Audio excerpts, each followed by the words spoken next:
বর্ধমানে ভোট প্রচারে ফের বেলাগাম দিলীপ ঘোষ। বর্ধমানে উৎপাতের লোক থাকলে ঠান্ডা করার ব্যবস্থা আছে, গাড়িতে ডান্ডা রাখা আছে।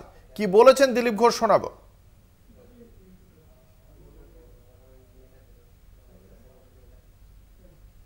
তো দেখলাম স্টিক হাতে নিয়ে দুর্গাপুরে মর্নিং ওয়াক করছেন, সেখানে ঘনিষ্ঠজনের পরামর্শ ছিল। বর্ধমানে কি পরামর্শ সেরকম আছে নাকি?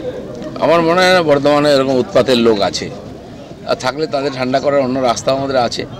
তো সকালবেলা আমাকে একজন হাতে স্টিক দিলাম, আমি ঘুরছিলাম, সেটা আমার গাড়িতে আছে, দরকার হলে বার করবো।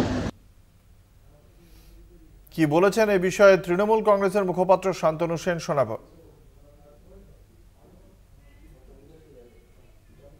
দিলীপ ঘোষের যে পরিস্থিতি, তিনি এই ধরনের কথা বলেই রাজনীতিতে প্রাসঙ্গিক হওয়ার চেষ্টা করেন।